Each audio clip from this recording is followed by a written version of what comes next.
Welcome in Lima Land. It's the Three Wise Men. I'm Danny Holbrook, joined by Miles Holliday and Mark Shine.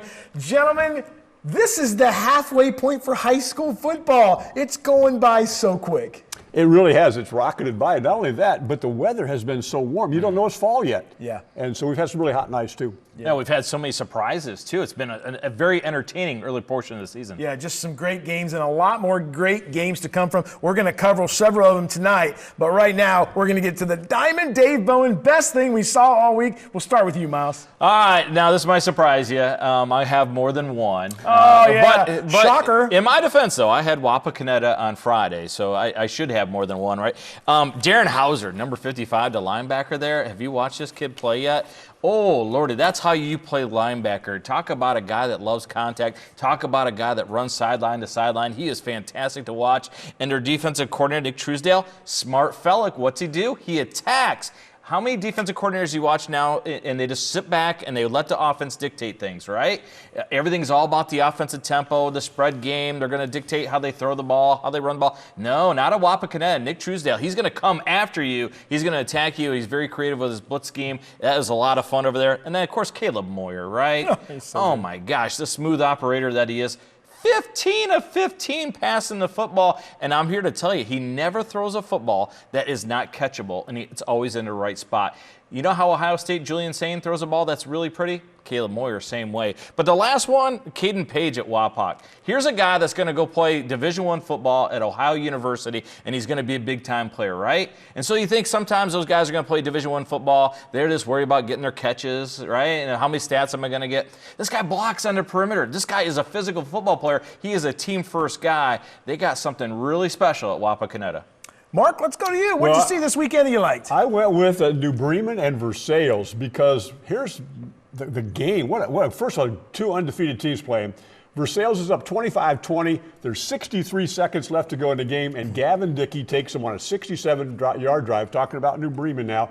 And do we remember Will Howard and Oregon? Yes. Oh, and guess what, Gavin? He's 4th and 5. He gets to 5. He down.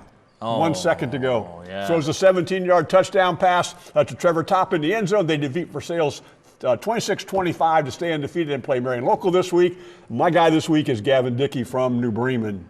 Fantastic player. Yeah, guys, for me, look, all week last week we heard about Xavier Gammon over at Kenton, the fabulous freshman, throws for 500 yards and runs for 100. And look, he is a fantastic player. But I think Elida had heard enough. They came out Friday night, guys. They were fantastic. First time this year getting to see Elida. Guys, I'm here to tell you, this sophomore quarterback, Jonan Snyder, he's like going him, to be. don't you? I do like it. Yeah, Mark, you like him too? I got a special reason to like him. Put him on the list. This kid is fearless. He's got a cannon for an arm, and he's got a running back standing behind him, Cameron Kaufman.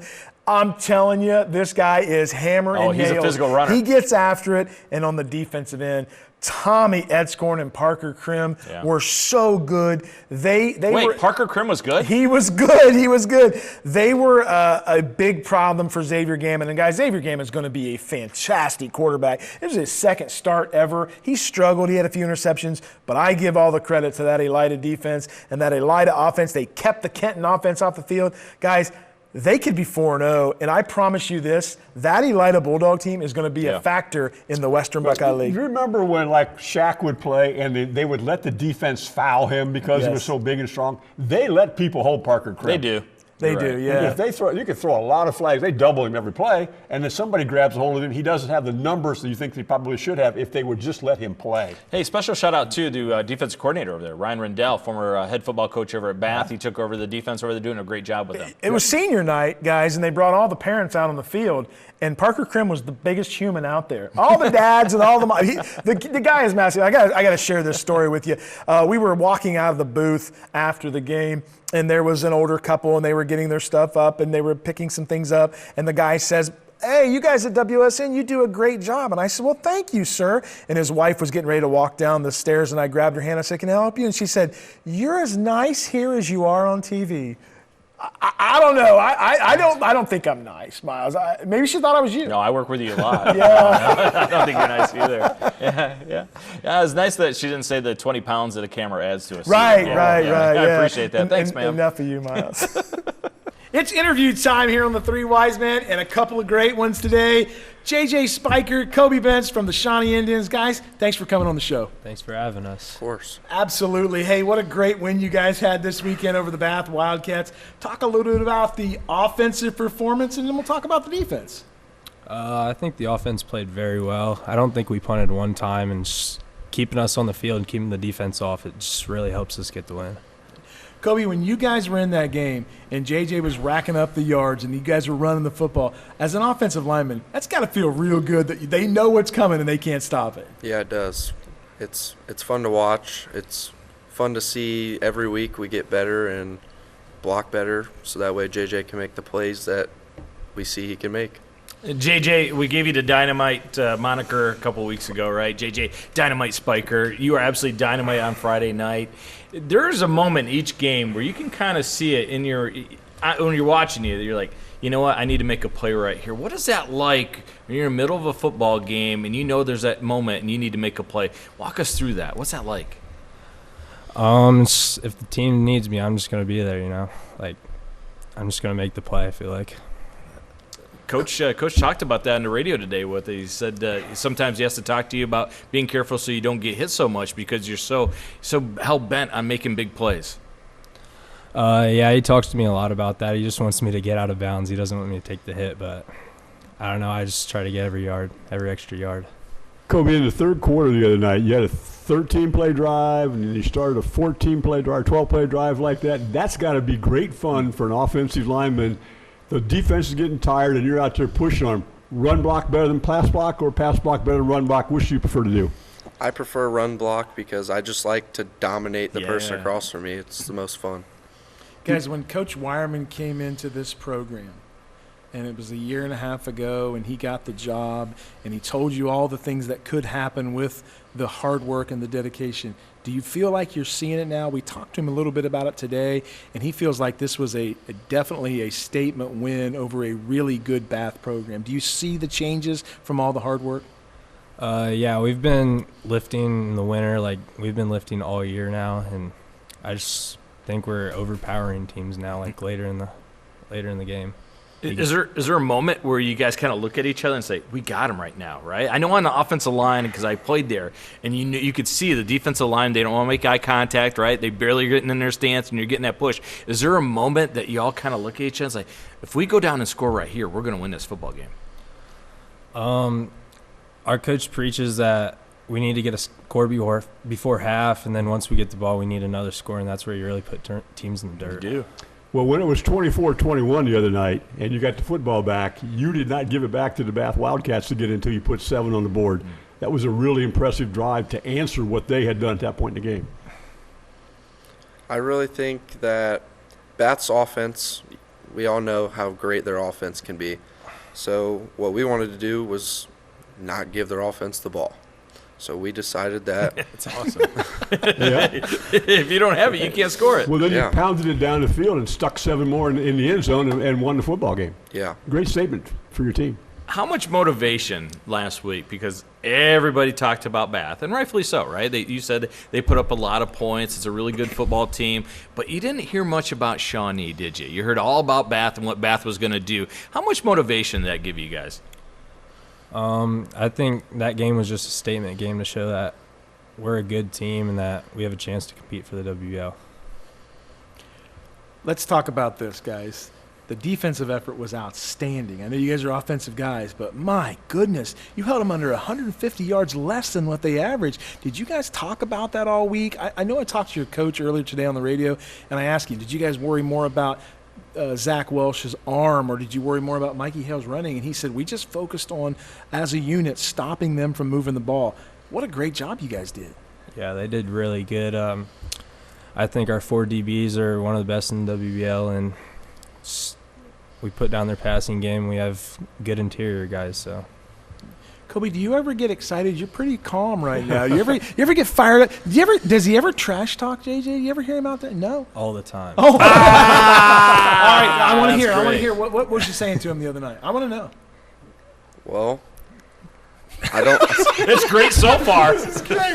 I don't know that I can Say, Okay. I don't know what I can say. Okay, but you got after it, right? He's wise. Of course. Okay. All right. Everybody that comes on the show, they know they're going to get this question, okay? And I know you guys know this question is coming because I've talked to some folks in the know. I want to know the one school that you want to beat worse than any other school, year in and year out. And everybody's watching, JJ. And if you haven't played them yet, get ready. I'd say we want to beat the team we're playing this week. No, smart quarterback. No, I don't mean we want to beat Salina. I'm just saying we're focusing on the team we want to beat this Each week. week, that's the one you want to beat. So Salina. Want to know every week. You can't beat him, Danny. I Holbrook. know. I got cookies for you here, JJ. How about you, Kobe? You'll answer this one, won't you? Walpock. Oh, I like it. It's always Walpock. Yeah, they're the best in the league right now, right? Yep. 6 in a row, right? They won the WL 6 in a row. But as JJ said, you're not focused on Walpock right now. It's all about Salina this week. He had to tell me that after the Bath game. I was talking about how we're looking good, like we can compete with Walpock. But JJ shut that down real quick. He said Salina. I like that. How tough was it to focus in practice today? I mean, the guys were really happy about the win, but Sure. our coaches are just preaching, want to know this week, we need to focus on Salina, and that's in the past now. JJ, you got some good wide receivers, and they've got speed, they've got hands, but you've got a couple of guys in your school named Berkey that would have great catch radius. Would you like to see those two guys out there on both ends? Could you imagine that? throw those guys? I've tried to get them on the team. Have you? It's not happening.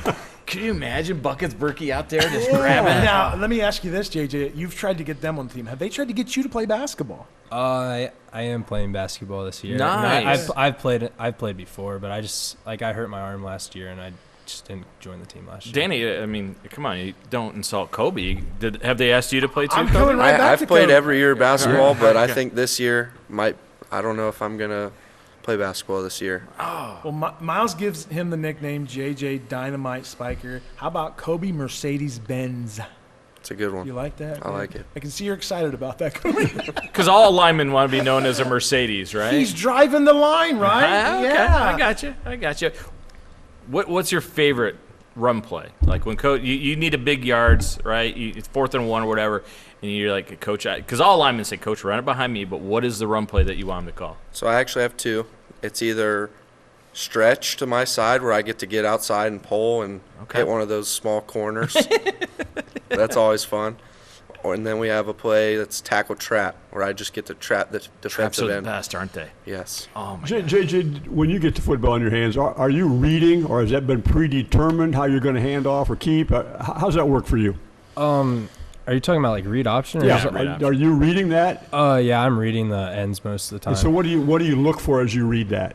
My coaches have told me if the ends take one step outside, I'm pulling it, but if they're like straight up the field, I'm handing it off. Do you sometimes maybe let that go because you know you can be at the end where you want to go? Do you sometimes say, I'm keeping it no matter what? Coach told me if I mess up, just follow the running back. Okay, all right, I got you. Tell me about the relationship off the field between you two. Do you guys hang out? You do a lot of stuff together. Are you pretty tight with your linemen? I mean, you're the quarterback, right? Yeah, I'd say that. Like during the off season, we do team bonding stuff, like have Madden tournaments and stuff like that. But me and Kobe hang out from time to time. Yeah. Now, we asked you to pick a lineman that you wanted to bring with you, okay? So tell us, why did you pick Kobe? I picked Kobe because, I don't know, he's been starting the longest, and I don't know, we've just been playing by each other for a long time. That bond between the offensive lineman and a quarterback, that's a special thing, isn't it? Mm-hmm. Yeah, it is. Kobe, when May rolls around next year, you've got your diploma. What's your plans? I think either if I get an offer that I want to take to play college or to play college ball, I'll take it. But as of right now, based off of the offers and interests I have, I'm not sure what I want to do. Is there a career goal down the way, something you'd like to do for 30 years in your life? I want to own real estate. That's what I want to do Nice. when I'm older. Do you know of like a house someone could buy that has a garage door that works? I do not. JJ, what do you want to do after high school? I don't know what I want to do yet. I haven't really decided. I need to think about it, though, but I always like asking quarterbacks because I didn't get to play quarterback. I should have, right? I should have been the quarterback for the Steelers. Don't you think, Mark? That was my goal in second grade. No, They just don't didn't give me a don't- shot. don't Well, answer that. so I like Don't answer the that. pick quarterback brains. Okay, you're coming up to the line of scrimmage. What does a defense do? It's a passing down. What gives you the most problem? What coverage gives you the most problem? What blitz gives you the most problem? I don't know. I don't like going against cover 4 because like you just have to take the easy money the whole game. Yeah. It gets frustrating, Right. just not being able to get a deep play. But I don't know. I guess it makes it throwing easy passes easier. But I don't know. I like the deep ball. Any blitz that you're like, oh boy, Just middle linebacker. If nobody picks it up, then it sucks. your rib cage knows it, doesn't it? Yeah. Kobe, I love your confidence. Is this exactly where you thought this team was going to be this year? I know you're saying Wapak is our goal, and you guys a huge win over Bath. Is this what you expected? Because you guys are really rolling right now. Yeah, so it's been rough. Like this senior class, it's been rough for Sure. years. And we always knew, like through middle school, through when we were younger, we were beating everyone. Like we didn't know what losing was until we got to high school. And now it's our senior class. We know that we can make it how we want it, and our coaches have given us everything. Yeah, tell me what Coach Wireman means to you guys in this program right now. I mean, him and all of our coaches, it's not just the head coach. They all pour their heart and soul into our team. Like, we really appreciate it. They put in a lot of hours that most kids on the team don't even notice. When they talked to you last year, JJ, I know that Coach Wireman talked to the seniors from last year and said, you guys are going to start the foundation, and you're not going to get to see the results. You know, you guys are getting to see the results, aren't you? Yeah, we are. Definitely.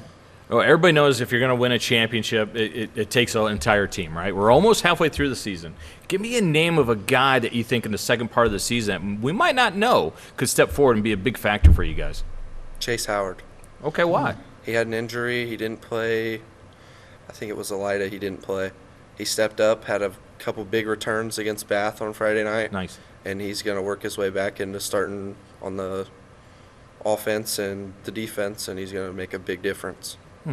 Well, tell me something, JJ, about this football team that people don't know about it. Something that you guys take pride in that locker room. People on the outside don't really know about you guys, but they're going to learn in the second half of the year. That we've been putting a lot of work in the weight room, and I think it's going to show later in the games. You go to practice every day. You've got Bagley and DePalma you're going to throw the football against.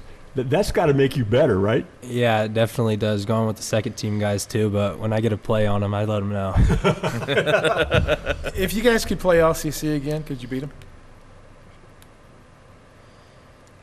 I think we win that game if JJ doesn't go down late. That's got to make you feel good. Yeah, it does make me feel. No, pretty seriously, good. they depend on you that much. Yeah. I don't think that most people know this, but JJ did not practice that entire week. Right. He had a bad ankle. His first practice was the warm-ups of that game. Yeah. If JJ was 100%, we win that game. All right, JJ, I was at that game. It was intentional grounding, wasn't it? Actually, they changed the rules. Well, the reason I asked you guys that question is we had the good folks from LCC on right after that game, and they were really, really gracious about how good you guys were and how tough that game was. So I love that opener every year for you guys. I really do. I think that's a great rivalry game, and I think the people in Lyman Land, they want to see that every year. Yeah, definitely. All right, guys, I have some rapid fire questions for you, okay? So you gotta answer honest here, okay? Number one, who's the most intense teammate on the team? Chase DePalma. Chase DePalma. Okay. Is he one of those cats in pregame you just don't bother with because you know he's in a different zone? Yes. Oh, I'd also like to say Cam Barker too. Okay. Yeah. All right. I like those guys. You need those intense guys if you're going to win. Funniest teammate. Who's the one that you can always go to make you laugh? Yaman Turgeman. Okay. I'd say Reese Graff. All right. What do they do? Yaman's just goofy. Everything he does is hilarious. Yeah, I'd say the same thing for Reese. But it's a good goofy, right? Not that guy that ruins practice because he's goofy. I got you. If you guys were going to race Coach Wireman in a 40-yard dash, how many yards head start do you give him? I'd say straight up, he's a pretty fast guy. Really? Nice. Wow. He's pretty quick. Is he really? Yeah. Okay. All right. He can get the All right, Coach, wheels you ready to started. run? That'd be great to bring him out here. All right. JJ, for you, if you're a volleyball player, what position would you play? I don't even know the positions in He volleyball. set you up for but- this one. Just say it. Oh, a striker. All right, last one, and this one goes to you also. If you had to pick Kobe Bryant or Kobe Bentz, who are you picking? Kobe Bentz all the way. Yeah, Good great answer. answer. Mercedes-Benz all the way. Oh, guys, Salina up next. Everything's focused on Salina. No worries. What do we got to do to beat the Bulldogs? Be physical on defense, definitely. They're a physical team. I agree. They have a solid offensive line, solid running backs. We got to stop the run. Fantastic. Guys, we'd love to have you on, man. This was so much fun. Yeah, thanks a lot. Thank guys. you. We appreciate Thank you it. for having us. Yeah, best of luck this year. Thank you. Thank Take some cookies. Oh, we will. Of course. Welcome back, and it's volleyball time, Mark. really You're is. the volleyball guy. What a great season we've seen so far. We've had some fantastic players. Look, we can talk about all the players from last year that went on to college. We've talked about them a lot, and rightfully so. But we got some dandy players in the area this year. Well, what I'd like to start with is we seem to forget about going north a lot. And Lipsick's got a really, really good volleyball team this year. They're led by Denasia Danzy. She's a hitter. I think she's played 7 or 8 years there. And her setter, Cameron Brow, she's played about the same number of years because it just seems like Coach Newell's had those two for a long, long time. They are currently the number 2 team in Division 7. They're 3-0 in the BBC, 3-0 in the PCL.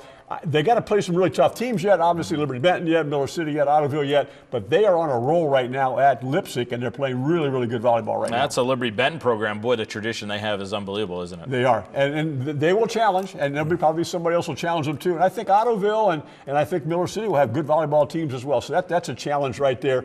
Then we can go south and the MAC. I was oh gonna- my I was gonna goodness! say, when are we gonna talk MAC volleyball? What about Yeah. that? 6 of the 10 teams are ranked in their particular division in the top 10. Yep. And obviously, New Bremen's number 1 right now. They're the only team that is currently undefeated in the MAC. But then you've got Coldwater, Marion Local, New Knoxville, Parkway, and St. Henry. All are 2-1, and right behind them are Minster and Versailles, who are at 1-2. And any of those teams can win the conference. Yeah, that Coldwater team's doing nothing but getting better, right? A really young team at the beginning of the year. They're starting to play their best volleyball. The interesting thing about that is St. Henry stepped up the other night and got them last Thursday night, and the middle set was like 25-9. Yeah. And congratulations to Coldwater. They rallied back some in the third set, but St. Henry played really, really well. I thought at the beginning of the season St. Henry might be the best team. Now I don't know because they're all really, really good. And you and I get Marion Local and New Bremen this week. I was going to ask you, what do you think Marion Local has to do to get that victory? I've seen Marion Local a couple of times this year, and they're just like this much. They don't win a long rally or they miss a serve at the wrong time. They're a team that can win this.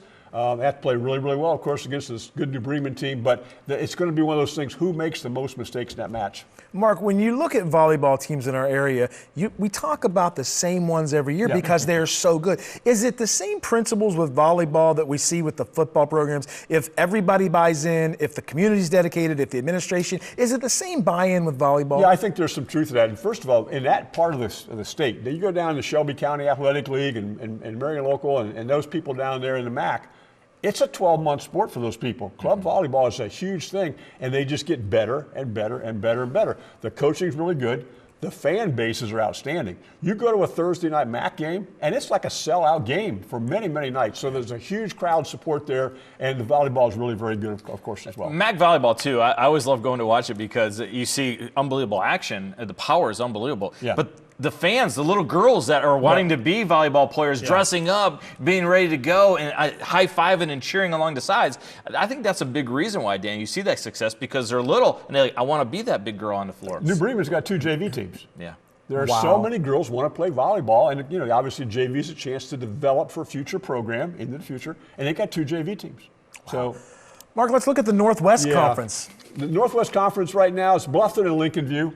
Both of those teams, are undefeated. Bluffton's 2-0, Lincoln View's 1-0. They just kind of got started in their conference play. Crest will have something to say in that before the season's over as well. They always do. But those 2 teams right now, Bluffton and Lincoln View, the 2 teams that are undefeated. Lincoln View, I think, especially 8-2, just 1 conference match right now. I think they're probably the favorite in the conference, but a lot of volleyball to play. All right, now the Western Buckeye League, it looks like a 3-team race with OG, Shawnee, and St. Mary's, who's 5-7 overall, but still perfect in the league. Yeah, if you look at who who St. Mary's has played, they haven't played perhaps the quality at the top of the conference like some of the other teams have, because OG and Shawnee are both undefeated also. OG's 4-0 and Shawnee's 3-0.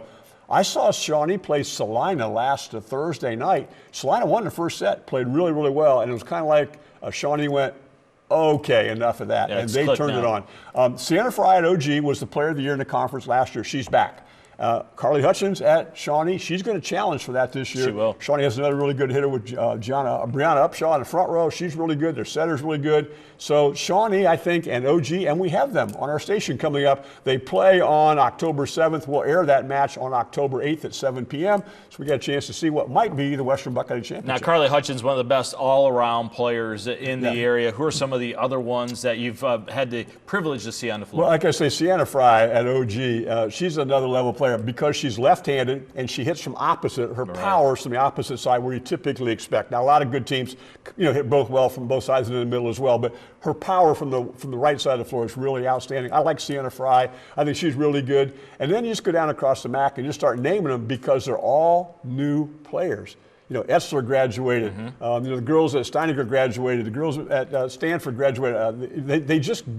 They moved on, and now we got a whole bunch of new players coming through the ranks. Mark, give us some teams that you think are going to have long tournament runs. Oh, boy. Well, here, let's do this. Let's back up a little bit. Because if you looked at the poll this week, in Division 6, New Bremen is 1, Parkway's 2, Coldwater's 5, St. Henry is 7. And they're all going to play each other in the tournament. And somebody really, really good isn't going to get out of that. And somewhere in there, too, is Tenora, who knocked off New Bremen a year ago. I had them last week against an undefeated Fairview team. Absolutely dominated them. So Bretta Hegarty up in Tenora, she's got them playing good volleyball again. Well, in D7, if you go east of us, Tiffin Calvert, they won the Coldwater tournament, and it wasn't close. They came in there and just dominated that tournament. And they were in the state tournament a year ago, in the finals. They got most everybody back, and a lot of them are juniors. So if there's a favorite statewide, it's probably Tiffin Calvert in Division 7 right now. So, and don't forget Melina Romas at Kalida. Oh, man. We saw her in the Kalida Pioneer Invitational. Her team didn't play very well in the first match, first set of the first match, and then she said, enough of that, and they went on and won the Pioneer Classic. We've reached out, hoping we can get her on the Three Wise Men. She would be a great get for us. Well, you have to get different chairs because she's this tall. way. I know she's committed to go play at Rutgers. But maybe we can talk her into staying here, going to the Buckeye State. The Valley Center's really nice. It's really nice. The Cavelli Center's too small now. It really is. But that's because they built that for volleyball, wrestling, whatever. It's too small. Yeah, and Danny, when he had his rally there, I mean, they were sold out in minutes. Sold out, yeah. It's time to take a look at the WOSN football schedule this week. And gentlemen, game 1 Friday night. Odd that it's a Friday night, but it's every Friday night. Iowa Glandorf 0-4 at Elida. Randy Roberts and Jack McGuire on the call. Gentlemen, OG needs a win so bad, and yet they're taking on maybe the hottest team in the WBL, the Elida Bulldogs. Yeah, that's going to be a tough ask, right? Because we know that Elida defense is playing about as well as anybody in the area, right? And they're going to have to do it with a freshman quarterback. Tanner Vogt came in last week after the broken collarbone to Carson Yeager. But you like him. I do. I like Tanner, but he's still just a freshman, right? You know how some guys just have that ability to wiggle and find space? He's got that innate ability. Sees the field really well, but he is just a little freshman. They're going to have to move the pocket continuously. Are they going to be able to do that, though, with Parker Krim lurking for him? Well, the other thing one more big loss to Yeager. He was a punter. Yeah. So now they got to find somebody in that respect too for a team that struggled a little bit this year. And Elida's got a Kaufman who can flat out run the football and some offensive line people who can make holes for him. So OG will have to buckle up defensively. Guys, the more I watch Parker Krim, the more I'm impressed with this kid. He is absolutely look, when you see him, obviously he's got a Division I body, but when you watch him play, he understands leverage, he understands how to get around. I think he's going to be a really good Big Ten player. I just wish he was doing it in Columbus. Yeah, it's still time, still time. Right? Come on, Ryan Day, get on that phone. But guy I really like in this matchup, though, is Kaufman, right? Oh, he's runs fantastic. Like a mule. He is going to hurt you when he runs that football. Now, OG, if they're going to have a chance, they got got to get Deegan Miller, their big offensive threat, involved. Elida, don't kick it to him. He's dangerous, right? 37 yards of return. Make sure you do a good job on that. But other than that, they're going to have some kind of events, turnovers, something to help them out. I really see if Elida takes care of the football, they're going to have an easy time winning this one. Guys, game 2, Friday night, St. Mary's at Wapakoneta. Mark Shine and Jerry Snodgrass. Mark St. Mary's comes in 2-2, Wapak 4-0. This is a rivalry game. We talk about this all the time. Lucky you get a call this week. Yeah, absolutely. And St. Mary's has gotten a whole lot better in the last 2 weeks. Sure Yes, they have. How many times have we talked about it over the years? The longer they run, trap, sweep, drive, the better they get at it. And the last 2 weeks, their ground game has really clicked. And this will be a challenge for Wapak to stop them. Wapak is more diversified. As we've talked before, Caleb Moyer threw an interception back about 10 or 12 years ago. That's the last time he threw one. Because he just doesn't throw the ball away. He's got a good wide receiver, good running back in Jarrett Mullen. I think this will be a game that could be very short, because if St. Mary's has one of those 10, 12, 14 play drives, Wapak won't get the ball a lot, so we'll see how well Wapak's defense Very plays. important, I think, for Wapak to get out and score early, which they tend to do, right? Set the tempo for the game. You don't want to be trailing St. Mary's down a score and begging for that football as they're grinding that run game out, and you're seeing that clock tick, tick, tick down, right? The dive play for St. Mary's has been outstanding here of late. Schmidt's been outstanding. Who would ever think in this day and age that you'd say the dive play is one of the best things that a team does, but they do it extremely well. In my mind, it's going to come down to offensive execution and matchups. Now, I like St. Mary's a lot, but can they match up in the secondary with that Wapak weaponry that they have? Really think of the height that they have that they can put out there. They can put Paige Richardson and Caleb Adams, who's 6'5". That's a lot of height. Then you put Mullen in the slot. I don't know many secondaries that can match up with that, and you know Caleb Moyer isn't going to miss guys. Yeah. Guys, I don't know that we've talked about this a lot, but this Wapakoneta team, and I believe if I'm right, they're going after their 7th straight WBL title, which – when you think about that, that's just mind-boggling that a school in the WBL, because we know how good the WBL is, they've dominated this thing for 7 years. You know, one more thing I wanted to add to St. Mary's, Miles. Sure. Minor Diggs threw 6 passes last week. He probably had to ice his arm when the game was record, over. right? I mean, he was 4 for 6. And my point to that is, we joke about St. Mary's doesn't throw the football. He can complete a pass to loosen things up when they need one to. Yeah. Now, we all love Travis Moyer, and he's a great coach, great offensive mind, right? Just putting it out there. He's got Mullen, who's a great runner. He's a great guy in the slot, right? Very versatile. They got Andre Longsworth, too, the great defensive tackle that when he carries the football, watch out, man. He's a punishing runner. Now, imagine Mullen in the slot, Longsworth in the backfield at the same time. They haven't shown it yet this year, but you got to believe that it's in there somewhere. Guys, game 3, Friday night, Minster at Coldwater. Myself and Darren Gilbert on the call for this one. Guys, Minster's 3-1, Coldwater's 2-2. They come off a tough loss to Anna. But more surprisingly, anybody think Minster would be 3-1 with all the losses they had to graduation? Yeah, agreed. Yeah, they have done a good job down there rebuilding what they're doing with their program. And a Coldwater team which suddenly looks vulnerable. And at home, this will be an interesting matchup for the Cavaliers. Yeah, that Minster team, it's not just a team anymore, right? It is a program, like Mark said, right? It doesn't matter who graduates. They're going to have the next line of guys come in, and the expectation remains the same, and they're going to play really good football. The thing that I'm concerned about if I'm Coldwater and I'm Chip Otten is how are teams running the football so well on us this year, right? They've always been a 3-down team with 5 linebackers, and they mix guys. Remember, Mason Welch would be that guy that come up and help out with that. They haven't been able to replace that. Teams are running the football, and we know that Coldwater likes to score points. Well, if they can't get the football, it's awfully tough. Got to figure out how to stop that run game. Well, the week 3 stats were out last week. We saw the week 4 stats are not out yet, but with the week 3 stats in the MAC, Coldwater had the top 3 tacklers in the conference. And if you got 3 guys who lead the conference in tackling, you're on the field a lot defensively, and that place your point had trouble stopping the run. Yeah. Guys, in doing my prep work already for this game this week, do you understand the Coldwater dominance over Minster in the last 35, 40 years? It is mind-boggling. So Minster's coming in here with a little bit of a chip on their shoulder. They got to be thinking, hey, this is our year. We can really get they're one. looking at a 2-2 Coldwater team. Like, hey, this is our chance. Let's go Mark get said them. they're vulnerable right now. Yeah, when's the last time we ever said that about a Coldwater I team? wonder about Coldwater's psyche right now. You know, a team that's been so successful for so long, all of a sudden they're 2-2. They had a really difficult loss to Clinton Massey in week 2. Where are they at right now mentally and emotionally? If I'm their coaches, I'm looking at those kids saying, look, we've got 2 losses, but they're to Clinton Massey and to Anna, 2 great programs. Now, Carson Homan, their quarterback, 10 of 14 a week ago, but only 97 yards. So it tells you, it's a team, an offensive team that loves to throw the ball short, knowing that they're going to get extra yardage after the catch. They're just not getting that extra yardage right now. Guys, game 4 Friday night. Woo! This is going to be a dandy. Oh, call it, Danny. You calling it? I'm going to give you some numbers here. Marion Local goes to New Bremen. Marion Local undefeated. New Bremen undefeated. Garrett Seawright and Dave Bowen on the call for this one. Gentlemen, I'm just going to throw some numbers at you. 41, 49, 56 and 26. That's the number of offensive points New Bremen has put up this year in every game.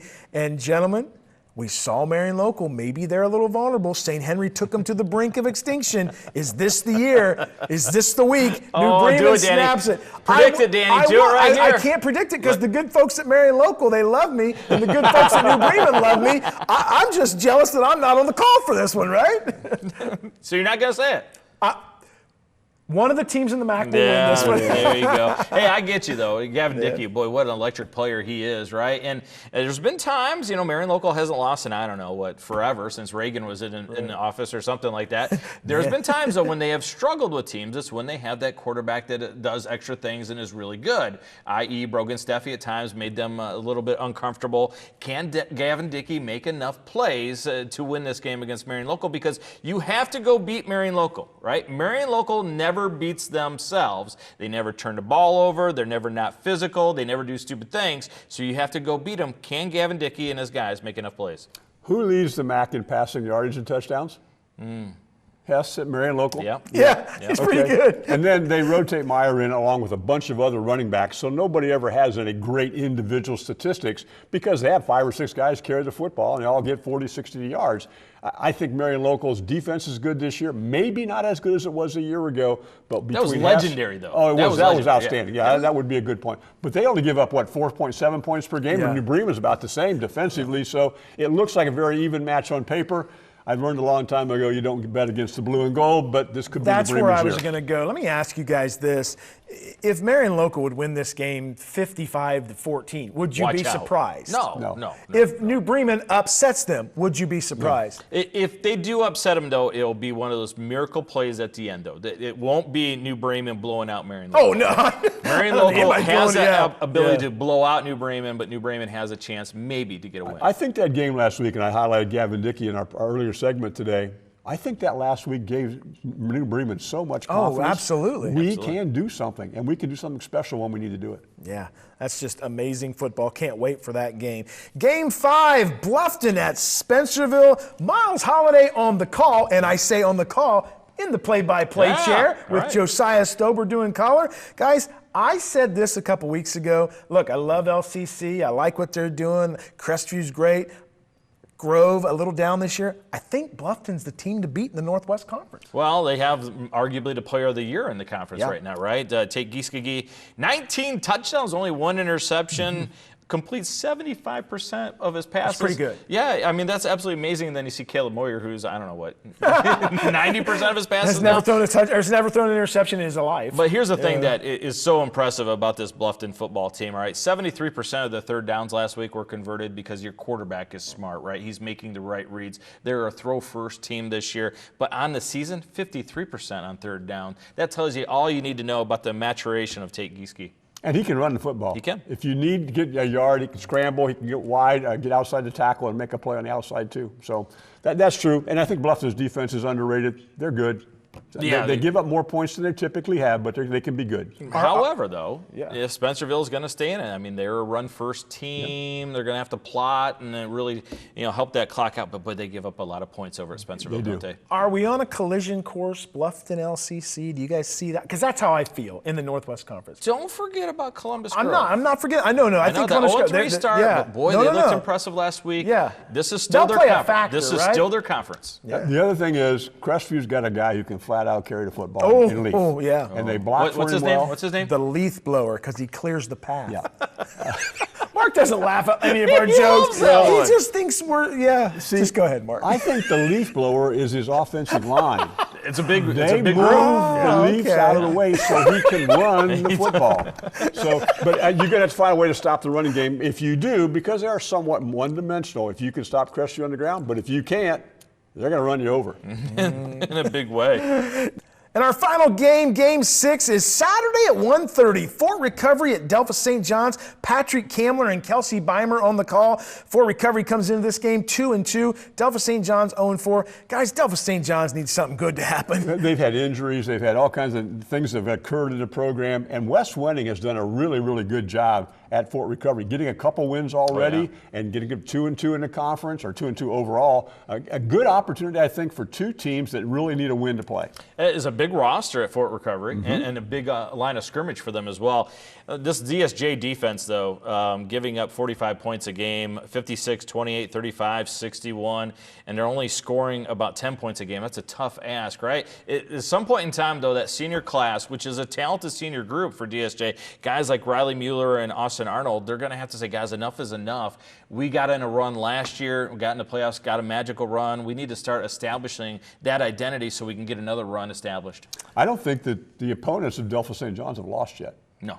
Miles, let me ask you this. Sure. You were a football coach for many years. When your kids are in a downward spiral, 0-4, 0 whatever, what are you doing to motivate, to keep them focused? Look, I know that they love the game of football, don't get me wrong, but it's really hard when you're just getting pounded on each and every day, and then you got to go on Friday night and play a MAC school that you know is physical. I think any football coach with a salt will tell you that those are moments that you enjoy, because when you finally get it turned around, I mean, it's all about positive love, positive reinforcement. You're going in there, you're the salesman, right? You're doing all the things that make guys going again, getting them excited, making sure the effort is still there, and then finding the things that you can do well, and then building off of those. Because if you try to do 12 different things, you're going to be really bad at them. Find those 4 or 5 things that you do really well, build off of those, and when you get that confidence, you'll see things happen in a positive way.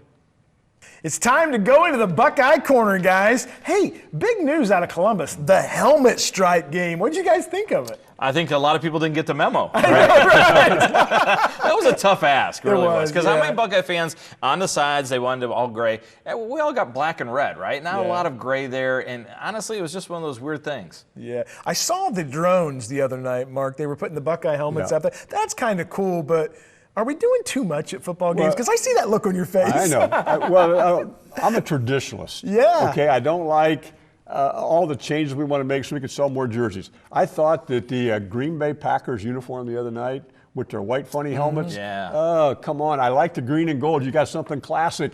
So I'm a classic guy, and I wish the Buckeyes would stay classic. So no new Coke for Mark. No. The old stale stuff. No, We're that's going right. with it. Guys, this Ohio State team, obviously this is the bye week. They're just flying along right now. They're 3-0. Is this team better than last year's national championship team? Well, what do you think, Mark? Well, not at this point. Is there a potential there to be there? I think there's a potential there. They've not really identified an offensive identity with the running back position. They might have found one this week because he certainly played very, very well. But they've been rotating 3 or 4 guys in there. They were sluggish in the red zone in the first half. So I don't think they're there yet, but the potential's there because defensively, I think they're really solid. Yeah, I agree with Mark, right? I think this defense is going to be one of those defenses we look back in 20 years and say, this defense was absolutely amazing how good they are. Everything they do, and Chris Sims, rightfully so, during the broadcast for the Peacock Network, was going crazy because you never know what their coverage is. And in modern day college football, if you're going to confuse quarterbacks with all the spread offenses and different adjustment routes that are being run, this is just unbelievable stuff by Matt Patricia and his guys. And he's got guys that can run that can get it done. If you don't have guys that can't run, you can't mix and match coverages, but he's got guys everywhere that can run. And you have to have a quarterback back like Caleb Downs to keep everybody on the same page. Right. Because as you're changing all those coverage, somebody's got to make sure everybody gets the message and who gets everybody in the right spot. And he changes pressures too. You know, Jim Knowles, say what you want, that we won a national title with him, but you always knew there was going to be 4 guys on the line of scrimmage that are going to pass rush, maybe a 5th will come, right? Tell me, when you're watching Ohio State's defense, especially on 3rd downs, where there's guys moving everywhere and there's a secondary walking up, moving back, and a linebacker here and a defensive lineman there, you don't know. You do not know who's coming and giving pressure, and it is just unbelievable fun to watch. I heard one of the talking heads on the mothership say they were talking about Matt Patricia's defense, and they said it is so complicated and so schematically an advantage for the Buckeyes. And he said, this guy said, the average person's not going to catch it. He said, but I'm telling you, coaches across the country are looking at that going, wow, that's going to be really. And he said that Arch Manning had a lot of problems picking up where it was coming from, and you were correct, Miles. Nobody knows where it's coming from. I think it's going to be huge moving forward in the Big Ten. Well, then let's look at it this way. Somebody has to do some teaching. In the NFL, you get the same guys for 3, 4, 5 years, and you build that thing. He's put that thing together since, 1st of August. So he's obviously a teacher as well. Yeah, them and the assistant coaches. The only thing that it makes me a little bit worried, and it makes you worried against everybody, right? If you have a power run team that says, all right, we don't care what you do as far as window dressing. We're going to go 2 tight ends, we're going to go fullback, and we're going to go 4, 5 yards, 3 yards, 2 yards, and we're going to grind you down. And all that cool stuff you do on 3rd down and long, you're not going to get to because we're beating you up. Yeah, we're going to see the Buckeyes when they start the Big Ten play and the grind. I agree with you guys. I don't think this team is there yet, but I think potentially the potential is there to be as good or better than last year's team. But I think it's going to take some time. Now, I love the way the defense is responding as opposed to Jim Knowles' first year where we had to build everything. So I'm super excited about that. Last thing to follow up on there, okay? What made Ohio State great a year ago and why they won a national title, right? Maybe this team overall is more talented, but did anyone handle adversity better than Ohio State last year? Right. They overcame adversity many, many times. This group at some point in time is going to face adversity because it's football. You're not going to go blow out everybody, right? So you're going to have some adversity is going to happen. Maybe they lose a game or they have a tough situation in a football game. How they handle that adversity, that's going to tell us if they're better than last year. What's your concerns right now in the Big Ten, Mark? Washington, because that's where we go next. Yeah, right. That's J.J. Spiker right here. Yeah, I like that. Well, the next game is the on thing the that you road. look at. Yeah, it is. It's on the road. I don't like bye weeks. I mean, I know you get healthy, you get rested up, but then you also lose some of that, I think, momentum you build up a little bit. Overall, I think you got to worry about Illinois, Penn State, and Michigan, obviously. Is James Franklin still at Penn State? He is. I feel better. But I think those are the teams that will be at the top of the conference when it's all done. But right now, for me, it's Washington. And Penn State doesn't worry me because you saw Drew Aller melt under Jim Knowles, right? What's he going to do? And he's trying to figure out what Matt Patricia is doing. I don't know if he's going to be able to figure that stuff out. Illinois still is one. I said it back in the spring. They have 5 offensive linemen returning. They're a power run team going into Illinois. Even when it's a nice day, it's not a nice day. There's always win. It could be an ugly place to win. That might be one of those, if we win, we barely win. Yeah, I agree. I think the game in Illinois is going to tell us a whole lot. It's going to be the most physical game other than the Michigan game we play this year. I think you're going to have – look, Brett Bielema is who he is, and he is a run-first guy, and you've got to be able to get that offense off the field. I also love the progression of Julian Sayin. I'm just going to say it. He's the real deal. He's the real deal. He reminds. Well, I'm not going to say he reminds me of because I get made fun of. But he looks to me like Drew Brees. No, he please, just does. He looks like Drew Brees. I promise I won't make fun of you. You will. No, you will. Drew Brees. I just said it 3 times. Okay. Yeah. That's good. Yeah. Look, when we play Illinois was in the Pop-Tart Bowl last year. Remember this? Yes. Ryan Day, if he's smart, and I know he is, you send Pop-Tarts, truckloads, over there all week long, right there. Brett Bielema just gets distracted. He's eating his Pop-Tarts. Yeah. We win easy.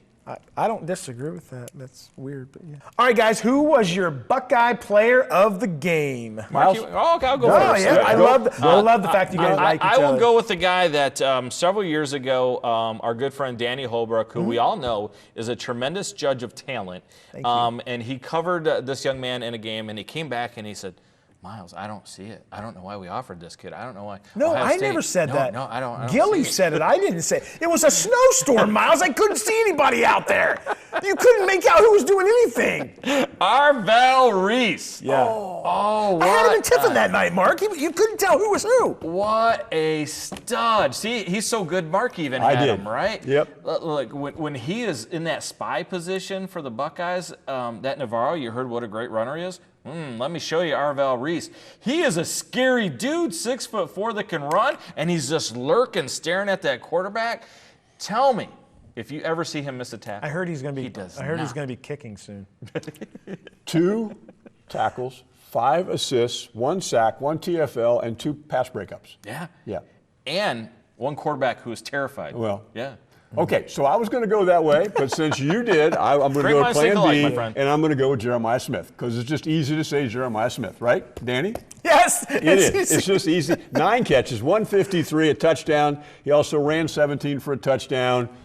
He was my second choice because I thought nobody ever picks a defensive guy. I will choose Arvell Reese, and no, you chose him. Hey, that reverse was unbelievable, wasn't it? That's good. Oh, Well, I had Jeremiah Smith too, but I'm going to go a different direction. Bo knows football. Bo Jackson, 11 carries, 130 yards. The guy's played in 3 college football games, and 2 of them he's had over 100 yards. Give him the ball. Everybody in the country can see he is our top tailback. He's explosive. He hits the hole. He's unafraid. This kid is going to be a superstar. When Jeremiah Smith said 3 weeks ago, ladies and gentlemen, my friend Bo Jackson is the real deal. And he said, I'm not taking anything away from the other backs because we got good backs. But he said, this kid's special.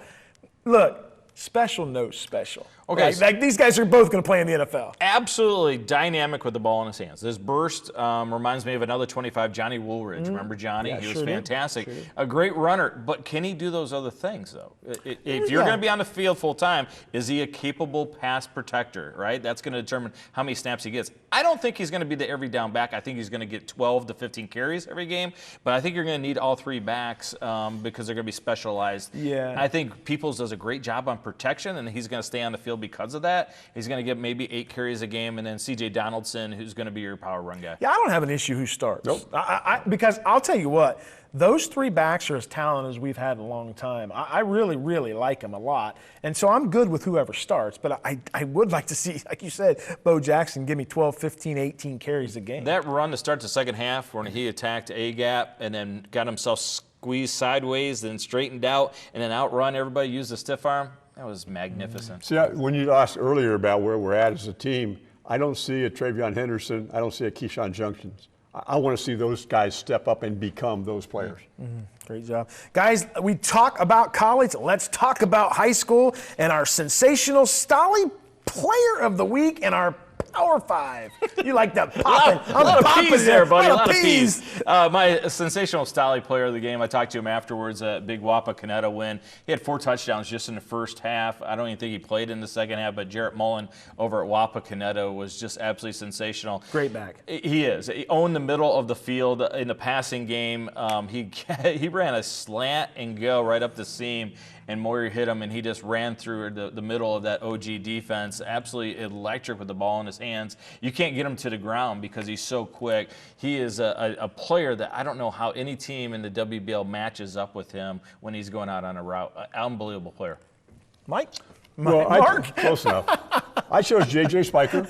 I knew you were going to have him in here this evening, so I thought, well, but he was our Stolly Hustle Award winner the other night. 18 of 26 for 189 yards and a touchdown throwing the football, and 30 carries for 134 yards and another score. His team, as we said in our interview a while ago, was up 24-21. A little bit of mo for the home team, the Bath Wildcats, and his team, and he in particular said, nope, and he ran it and ran it and ran it and ran it. They eventually popped it in for a touchdown and won by 10, but he was my player of the week. Yeah, He's got that silent confidence, doesn't he? he sure does. Right? Where if you're in a huddle with him, you just have that confidence when you look at him and it's like, he's going to make a play to help You us can win. tell the kid spends a lot of time in the weight room. He's cut. I told Jerry Snodgrass, Jerry, you know, they said his foot hurt, and they wasn't even sure he was going to play. I wonder what he's like when his foot doesn't hurt. I mean, he was so good.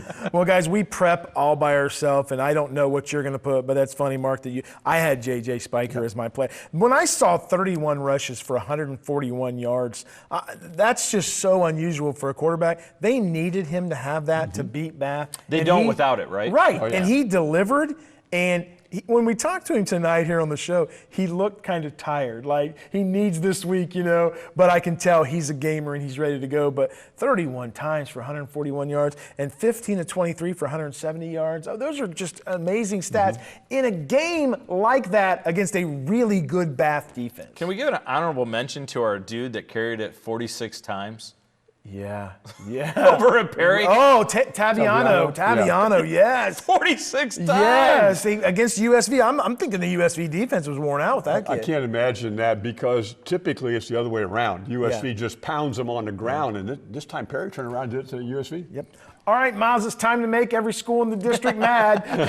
Who's your top 5? A little school by the name of Marion Local. Oh, I've heard of it, yeah. Which Danny is forecasting their demise this week, No, but I I'm do not. I'm not. I have faith in Marion Local. No, I believe you guys are Flyer going to win. football. We're good. Yeah. And number 2, and I wish they used to play, but wouldn't we have all loved to see Wapakoneta and Marion Local lock horns this year, right? Fantastic. I have Wapakoneta number 2. That defense is for real. I just loved their tenacity. Look, in a day and age where people are like, I'll take you to the ground nice and soft, right? Because we're supposed to be nice to each other. Oh, no, that Wapakoneta defense, they are a physical group. Liberty Benton, of course, I don't know if they're going to get beat in the BVC. They are so good. LCC and Bluffton. I just think Bluffton is such a different team this year because of the maturation of Tate. Mark? Well, I have a tie in 5th place. I have LCC and New Bremen. Okay, that's a good one. I think that they're obviously undefeated, and they both have quality opponents to play this week. So I have LCC and New Bremen 5th. I have Bluffton 4. I'm kind of with you. I think they're going to win that conference. And last year in the conference, I think that they want to make a statement and go out with that. Then I have, let's see, Liberty Benton is 3. I have Wapak 2, and I have Marion Local at number 1 this week. Oh, Marion Local at number 1. I do. I got a tie for 5th. Okay, Shawnee and LCC. Yeah, I put the Indians in there. What a great win for them. They're Agreed. 3-1. They're riding high. Let's give them some love out in Shawnee. And then I've got LCC, of course, tied with them. Bluffton at 4. Liberty Benton at 3. Wapak at 2. And Marion Local at 1. Yeah, that's a great 5. Yeah, sounds a lot like Mark. Oh, Miles, we got a great show next week. We do. We talked about Bath, right? How they're going to respond. Well, we're going to find out this week, and then we're going to talk to Hale, Welch, and Rader next week. Yeah, 3 really, really good players. Yeah, that offense over there is just, it's circus-like, isn't it? Yeah, absolutely. Well, you talk about the offense, but get the wide angle camera for Raider because that dude's big. He's a big kid, isn't Very, he? very confident young man. Absolutely. Loved talking to him. Had him on the radio. Talked to him a couple weeks ago after the game. Very confident young guy. Yeah. Mark, thanks for joining us Yeah, tonight, buddy. enjoyed it. Yeah, Thank you. absolutely loved having you in. Miles, let's have another good week. Yeah, High and good school luck with the football. garage door, Mark. I hope things work out. Absolutely. You've been watching the 3 Wise Men live land. See us next week.